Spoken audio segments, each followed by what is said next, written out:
Assalamualaikum warahmatullahi wabarakatuh.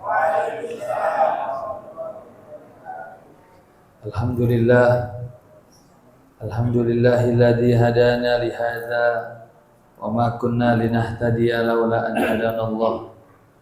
Asyhadu an la ilaha illallah wahdahu la syarika lah, la ma'budu bihaqqin illa iyyah.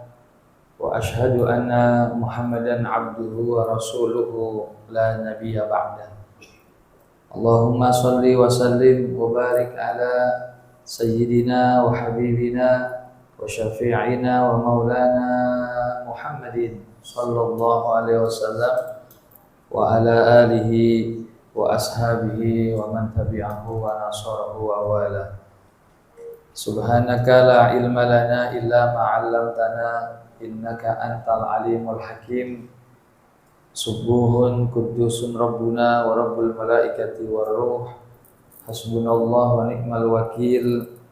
Fanqalabu bi ni'matin minallahi wa fadlin lam yamsashum su' wattaba'u ridwanallah wallahu zu fadlin azim.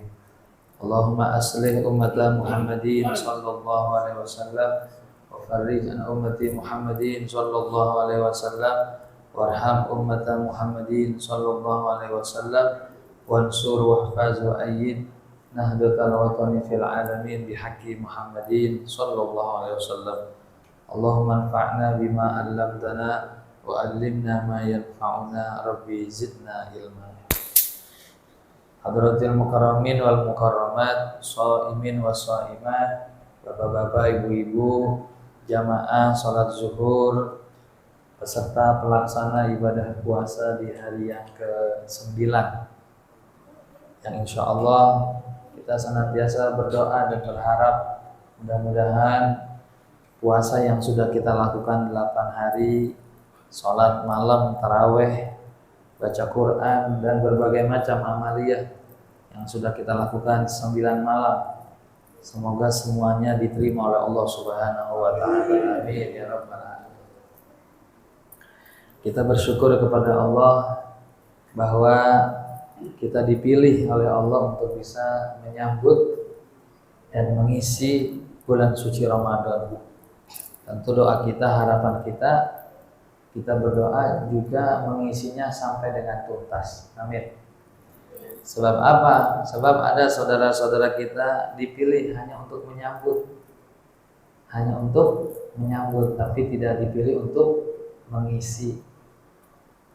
Ada waktu hari pertama girang banget bulan puasa datang, ada nggak? Ada. Masjid ramai, mushola ramai, itu dia nyambut. Udah gitu hari kedua hujan, ketiga hujan, keempat hujan, sama nggak? Kesempatan kayak Bogor tiap hari hujan. Agak kayak 2-3 hari masjid tiba-tiba sepi. Jadi ada yang dipilih hanya untuk menyambut, dan ada yang dipilih untuk mengisinya, dan ada juga yang ditetapkan isinya nggak penuh. Mungkin dia meninggal, mungkin dia bagaimana. Makanya tadi saya bilang kita berdoa agar kita dipilih sebagai orang yang bisa menyambut, mengisi Ramadan sampai 1 bulan penuh. Amin. Termasuk berkah Ramadan nanti kita rasakan di hari-hari kemudian. Amin ya rabbal alamin. Para jamaah yang dirahmati Allah Subhanahu wa taala, di kesempatan kuliah zuhur kali ini tadi pembawa acara sudah menyampaikan bahwa tema yang akan kita coba angkat tentang bagaimana melalui puasa kita mengenal Allah. Ya. Sesungguhnya setiap kita yang berpuasa pasti orang-orang yang beriman kepada Allah. Amin. Kenapa? Sebab puasa itu panggilan orang-orang yang beriman. Ya, puasa itu memang istimewa. Ya. Kalau haji itu panggilan manusia, wa azzin finnasi bil hajj. Kasih pengumuman kepada manusia biar dia haji. Tapi kalau ibadah puasa yang dipanggil, dipilih sama Allah. Ya ayyuhalladzina amanu kutiba alaikumussyam. Wahai orang yang beriman, diwajibkan kamu melaksanakan ibadah puasa. Ya, makanya kita sangat bersyukur kita berpuasa saja sudah menunjukkan keimanan kita. Ini yang mahal ibadah puasa ya. Belum lagi apabila puasa ini kita urai, puasa ini kita laksanakan dengan baik, yang terus mengalami peningkatan, ini luar biasa rahasianya. Nah, Bapak Ibu jamaah yang dirahmati Allah Subhanahu wa taala, kita sudah beriman kepada Allah. Kita percaya kepada Allah. Tetapi keimanan itu akan membuat seseorang itu mengenal kepada Allah, bermakrifat kepada Allah. Maka kalau bagaimana kita berpuasa sampai kepada makrifat, sebenarnya ini sudah dijelaskan dalam Al-Quran di surat Al-Baqarah. Ketika di ayat 183 Allah bicara tentang puasa. Kemudian di ayat berikutnya antara 185 atau 86 saya lupa. Itu ada ayat yang menyatakan Bismillahirrahmanirrahim. Wa idza sa'alaka 'ibadi anni fa inni qarib ujibu da'watad da'i idza da'an falyastajibu li wal yu'minu bi la'allahum yarshudun. Shadaqallahul 'azim. Itu di surat Al-Baqarah, Pak. Pembahasan puasa itu kan puasa itu ayatnya beberapa ayat tuh. Ayat pertama tentang kewajiban berpuasa seperti orang terdahulu. Ayat kedua tentang lamanya berpuasa. Karena di ayat 185, 184 ayyamam ma'dudat. Puasa itu enggak tiap hari. Puasa juga enggak tiap bulan. Puasa wajib dalam Islam hanya 1 bulan dalam 1 tahun. Udah segitu aja tuh.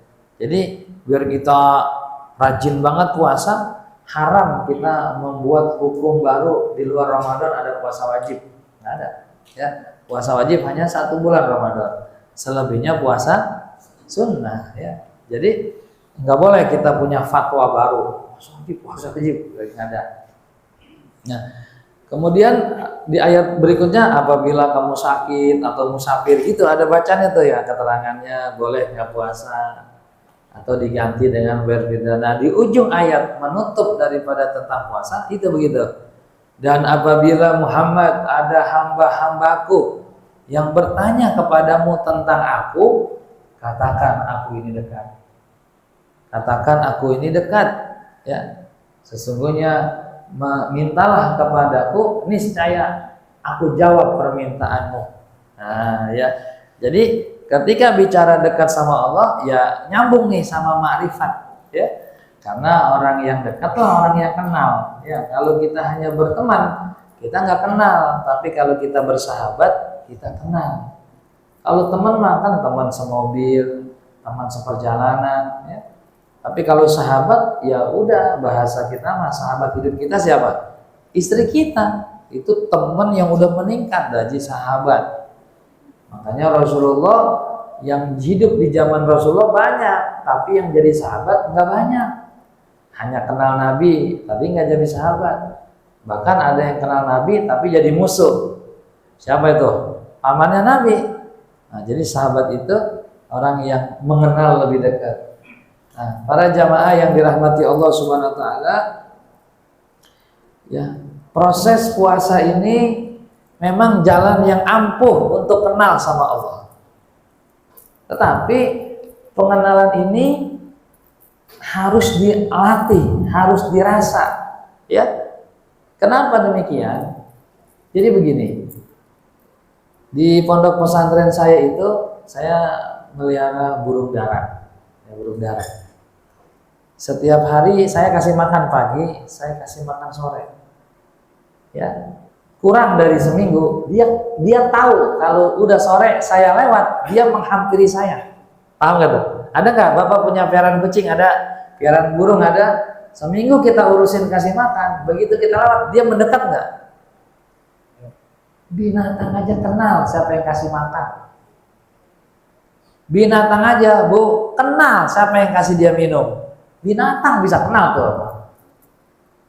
Ya, ikan nih, kita nyari ikan, kita lewat dia ke depan ke kacang, seperti dia bilang, ayo dong kasih makan, ayo dong kasih makan. Kita Bukan seminggu, bukan sebulan. Usia kita udah berapa? 50 tahun Ustaz. 50 tahun kita dikasih makan sama siapa? Hah? Itu dia tuh. Untuk ngucap aja kita berat. Sebetulnya pertanyaannya ringan, tapi kenapa? Apa merasa pertanyaan anak-anak? Apa merasa kita nggak kenal sama Allah? Buktinya, kalau binatang saja belum waktunya makan, majikannya lewat dia hampiri. Kalau sekarang Allah kasih kita makan, Allahnya datang zuhur, Allahnya datang asar, Allahnya datang maghrib, Allahnya datang isya. Saya mau tanya, mana banyak orang yang menjemput zuhur atau zuhur yang nungguin jamaah? Mana banyak? Halo, halo. Iya kan? Tapi luar biasa, di Ramadan terjadi suatu fenomena yang dahsyat, di mana semua umat Islam pasti nungguin Allah ketika Allah mau datang. Cuman satu doang waktunya. Nah itu dia. Kenapa datang? Karena ada makanan. Berarti kita nggak terlalu jauh berbeda sama burung, kita nggak terlalu jauh berbeda sama kucing, karena dia juga datang buru-buru pengen dapat. Insya Allah kalau maghrib mah nggak ada yang lewat waktu, nggak ada. Kalau maghrib saya yakin kalaupun ada TV stasiun yang rada cepetan pasti itu yang dinyalain duluan. Ini aja kata emaknya, anaknya ini aja mah, emang apa? Ini rada cepet maghribnya. Tapi itu pun kita masih terikat sama apa? Sama bukaan kolak, masih terikat itu. Maka kata Nabi benar, ya, berapa banyak orang puasa nggak dapat apa-apa, nggak ada pahala, nggak ada apa-apanya, karena kita nggak mengenal Allah. Kita tahunya maghrib juga bukan pengen sholat. Kita begitu istiqomah nungguin beruk maghrib, pengen sholat apa pengen minum? Halo, halo. Pengen minum. Minum terus sholat, ya kita uji sekarang. Kalau Bapak hari libur diundang buka puasa di masjid musola, kenapa kita nggak mau buka ke masjid ke musola? Ya saat kita libur. Apa? Oh, pas sama kumpul keluarga. Jadi begini, oke itu momentum ya, masing-masing punya keperluan. Tapi coba Bapak rasakan, ketika kita buka puasa di rumah dengan buka puasa di musola, mana panggilan ke Allah yang lebih cepat? Ke musola. Di musola kita malu kalau lama-lama. Buka gratis mau banyak. Udah bangun sholat.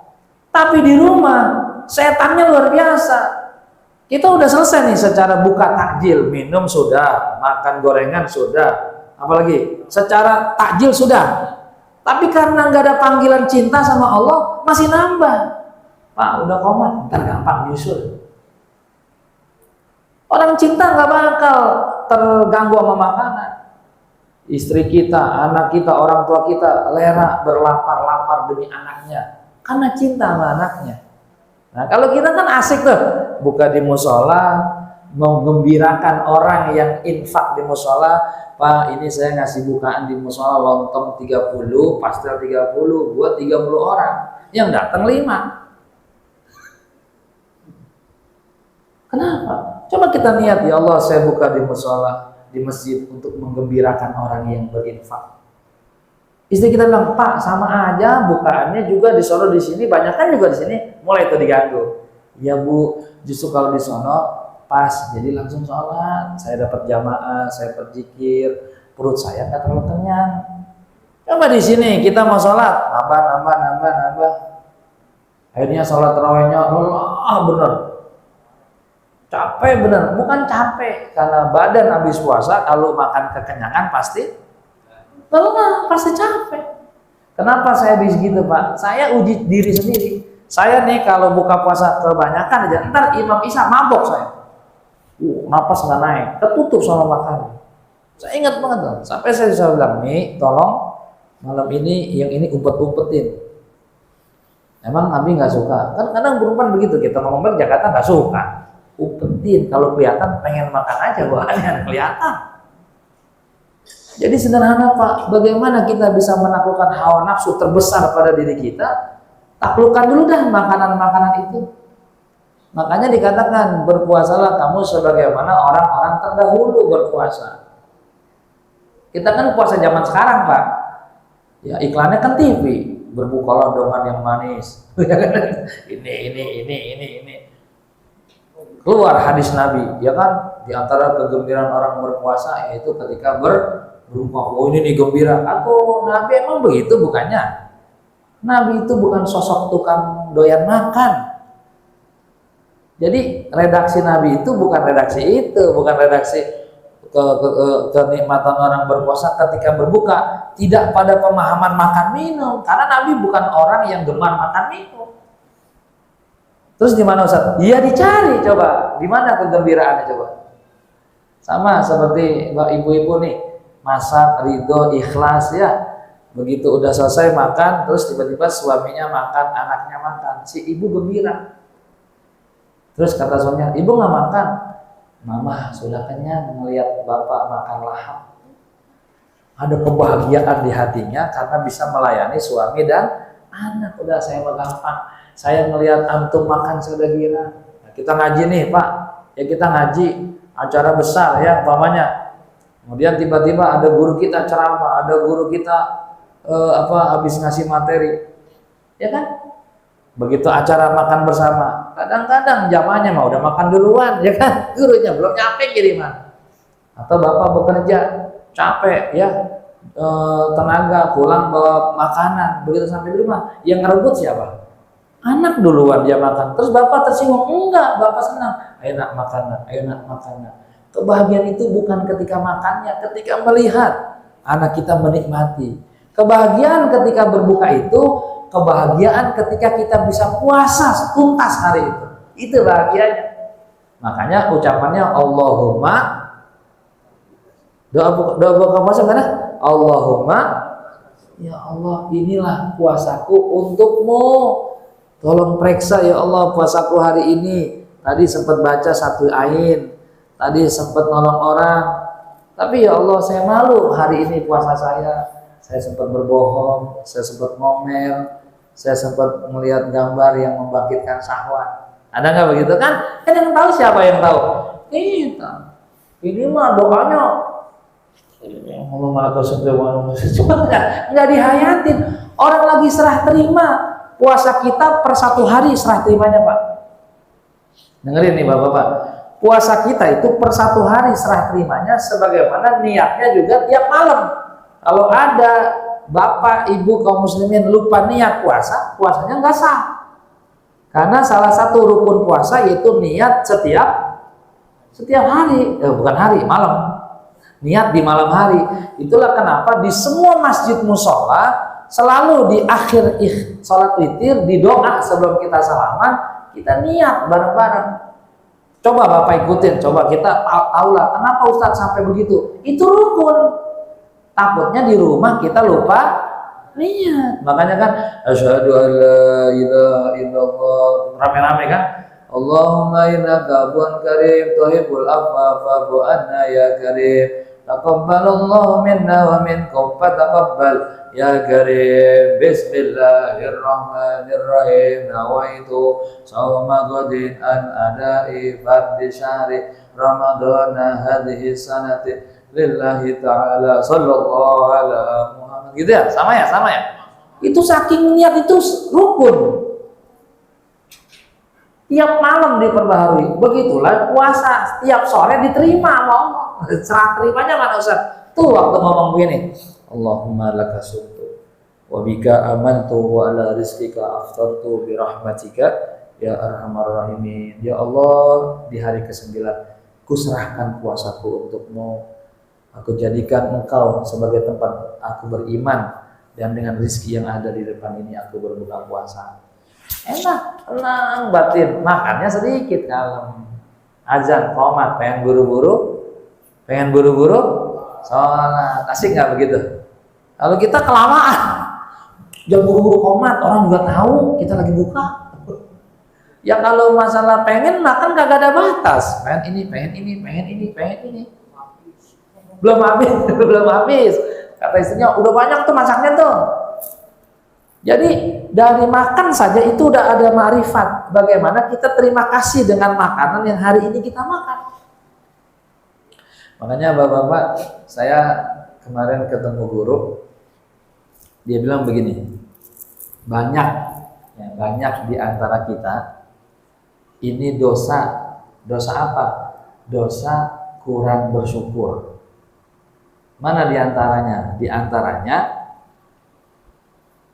begini Pak, Bapak Ibu, kalau kita berobat pasti hampir dipastikan minum obat pasti baca Bismillah. Kenapa tuh?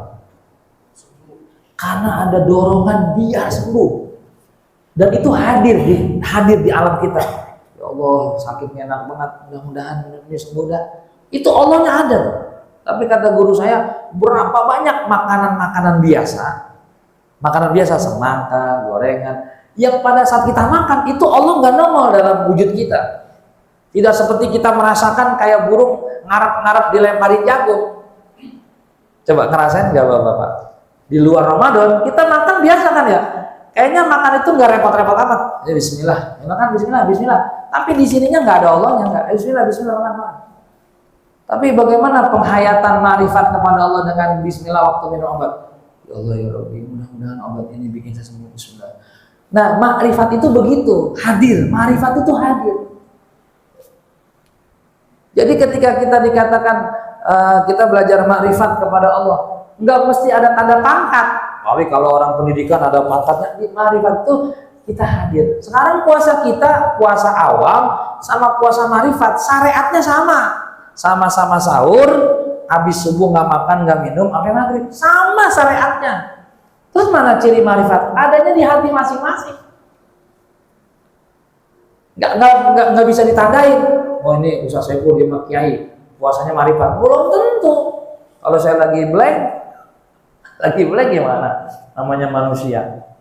Nah, lewat pengajian, lewat pemahaman itulah seperti bahagianya ikan, burung yang kita kasih makan, dia berkicau menyenangkan. Maka saat kita berbuka puasa itu dari hari ke hari kita mengenal Allah. Ya Allah, terima kasih. Makanya makanan itu dilibatkan di doa terakhir bunyinya Allahumma laka sumtu, terus wabika amantu, terakhir wala rizkika aftortu. Nah ini nih dikunci nih.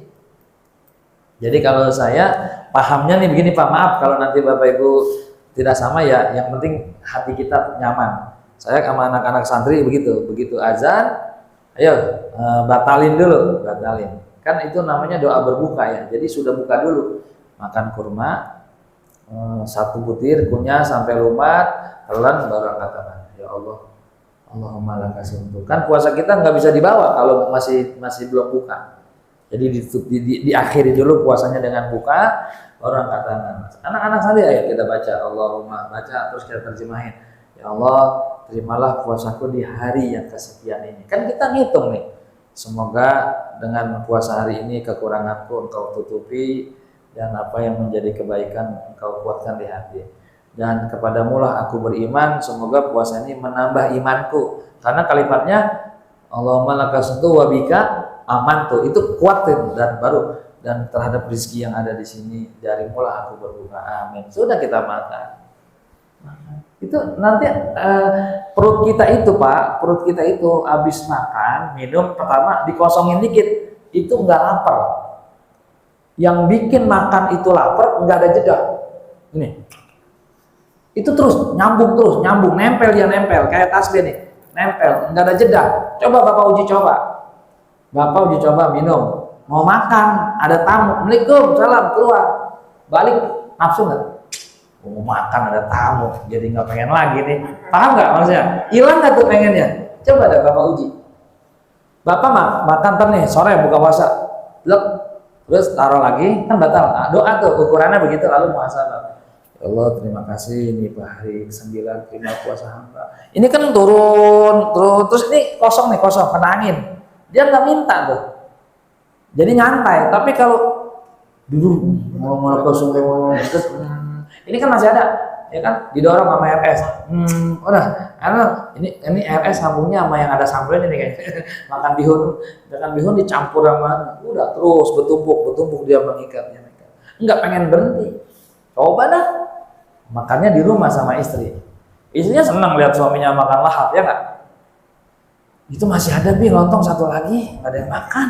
Dulu ke musola dulu, makan aja dulu, ntar juga di musola ditungguin. Nah itu kan ujian. Akhirnya kita, ya Allah, kok jadi itikafnya di depan meja makan. Nah, jadi para jamaah sekalian yang dirahmati Allah, ayo kita mulai. Nanti ma'rifat di sholat tarawehnya, ma'rifat di sholat malamnya ada bagiannya. Makanya di hadisnya tuh dua. Kegembiraan orang puasa ada dua. Pertama ketika berbuka, kedua ketika bertemu Allah. Kan begitu hadisnya. Lis-shaimi farhatani. Bagi orang puasa ada dua kegembiraan. Farhatun indal iftar. Kebagian yang pertama ketika berbuka, wa farhatun inda liqa'i rabbih. Kebagian yang kedua ketika bertemu dengan Allah. Ada juga yang menerjemahkan farhatun indal iftar artinya Idul Fitri. Orang berpuasa itu bahagia ketika puasanya tuntas. Makanya Idul Fitri hari kebahagiaan. Terus yang dikatakan liqa'i rabbi yaitu ketika meninggal, dia akan berjumpa sama Allah. Itu dia akan bahagia. Dan itu nggak salah, itu tafsiran juga. Cuman itu terlalu jauh nunggunya. Memahaminya terlalu jauh, memahaminya sampai kita mati dulu. Kalau ini kira-kira sholat ketemu Allah nggak kira-kira? Nah, maksudnya di situ aja hayatin gitu. Allah sholat enak, sholat taraweh. Makanya kalau ditanya Ustaz, emang boleh nggak sih sholat taraweh aminnya teriak? Pak, boleh nggak? Ini bapak-bapak kalau lagi semobil jalan-jalan pada bahagia itu pada diem-diem mana pada teriak-teriakan? Nah, ya itu teriak. Jadi kenapa nggak ada hujah fatwa ulama ngomel kalau taraweh berisik rame? Itu ungkapan apa? Ungkapan bahagia. Salatu sunnatut tarawih jamaah rahmakumullah. Salatu la ilaha illallah. Kan begitu kan? Dan itu kalimat baik. Dan itu ungkapan kesenangan. Al-Badru Muhammad sallallahu alaihi. Begitu jawabnya. Karena saking semangat. Nah itu yang salah, tuh. Harusnya sallallahu alaihi gitu. Ya, terus apa umpamanya kalimat yang berikutnya? Fadlan minallahi wa ni'mah wa maghfiratan wa rahmah. Ada ya tawwab, ya kan yang begitu, ada yang langsung Allahumma sholli ala sayyidina Muhammad wa ala ali sayyidina Muhammad sallallahu alaihi. Itu memotivasi, mensemangati sholat. Sekarang Bapak coba besok, jangan ada silsilah tarawih. Lemes luar biasa. Iya, yang tarawih itu hilangin, coba uji. Ustaz, coba kita coba yuk malam ini tarawih jangan pakai silsilah. Allah, komplain mama. Woi, udah mulai kok diem-diem aja. Kagak ada bisik suara-suaranya. Coba deh Bapak, ntar lemes kita. Lemes. Itu luar biasa Pak, para ulama. Bahkan saya pernah dapat dengar hadis dibacakan oleh guru, kalau Rasulullah SAW itu sholat berjamaah, itu aminnya Rasulullah untuk kalau itu Rasulullah amin. Amin itu aminnya Rasulullah sampai menggetarkan tetangga masjid yang dengar. Saking kencengnya amin. Emang begitu, dan kita ini kan kadang-kadang kayak ditipu-tipu begitu. Segala belum puasa lah, speaker jangan dipakai. Ini kan gak aneh-aneh aja. Emang ini syiar. Islam itu agama besar. Ya kalau syiarnya besar ya emang agama besar. Nah makanya Bapak-bapak di sesi hari ini mari sama-sama kita nikmatin lagi puasa kita yang masih ada 20 hari ke depan. Ya, dan jangan lupa di setiap berbuka puasa itu waktu yang mustajab untuk berdoa. Ada dua waktu yang paling mustajab menurut saya, tapi sebenarnya Ramadan itu semuanya mustajab. Cuma dua waktu yang rada gampang, yaitu ketika berbuka dan ketika sahur. Kenapa rada gampang? Karena pasti semuanya pada satu ada. Kalau bicara tahajud, enggak semuanya bisa tahajud, betul. Kalau bicara tarawih, enggak semuanya bisa tarawih. Tapi kalau buka, pasti semuanya buka. Nggak bisa buka. Saat saya nggak bisa buka, bohong. Pasti momen berbuka itu pasti kita punya waktu. Pasti kita sahur kan, nah disitulah. Nah ya, dan 9 hari sudah doa-doa terbaik didoakan. Hari ini entah jam berapa akan ada apa? Pengumuman ya? Ini kan udah rame nih Pak nih, hari ini kita dapat berita juga luar biasa. Mudah-mudahan doa kita dikabul. Hari ini akan ada pengumuman yang menyenangkan hati umat Islam semua. Amin. Ya, hari ini tidak ada gejolak ya, meskipun tadi saya ada jamaah saya bilang panas benar hari ini. Biarin dah panas nggak apa-apa cuacanya. Yang penting nanti pengumumannya ada. Amin. Ya karena dampaknya mengerikan Pak. Ya semua lini ini mempengaruhi. Jadi kalau ikhtiarnya sudah, maka kekuatan doanya kita pakai. Yuk agar kita dapat bagian perjuangan, kita baca Fatihah. Saya nggak tahu dari mana belum. Pokoknya hari ini aja gitu kan ya. Akan ada pengumuman masalah pilpres kan gitu kan intinya. Yang mudah-mudahan Allah membimbing kita punya pemangku bangsa ini untuk benar-benar dengan hati yang dibimbing sama Allah, lisan yang dijaga sama Allah, agar kemudian negara kita benar-benar menjadi negara yang diridhoi oleh Allah. Bisiril Fatihah. A'udzubillahi minasyaitonir rajim. Bismillahirrahmanirrahim. Alhamdulillahi rabbil alamin. Ar-Rahmanir Rahim. Maliki yaumiddin. Iyyaka na'budu wa iyyaka nasta'in. Ihdinas siratal mustaqim. Siratal ladzina an'amta 'alaihim ghairil maghdubi 'alaihim waladdallin. Amin ya rabbal alamin. Wafana ya Rahman, wafana ya Rahim, wafana ya Karim, ya Farijal Ham, ya Kashifal Alam, ya Man li 'abdihi ya Firham, ya Dafi'al Bala ya Rahman, ya Dafi'al Bala ya Rahim, idfa'nal bala. Da'wahum biha subhanakallahumma wa tahiyyatuhum biha salam, wa akhiru da'wana alhamdulillahi rabbil alamin. Sabur. Demikian, terima kasih, mohon maaf. Wabillahi taufiq wal hidayah. Wassalamualaikum warahmatullahi wabarakatuh.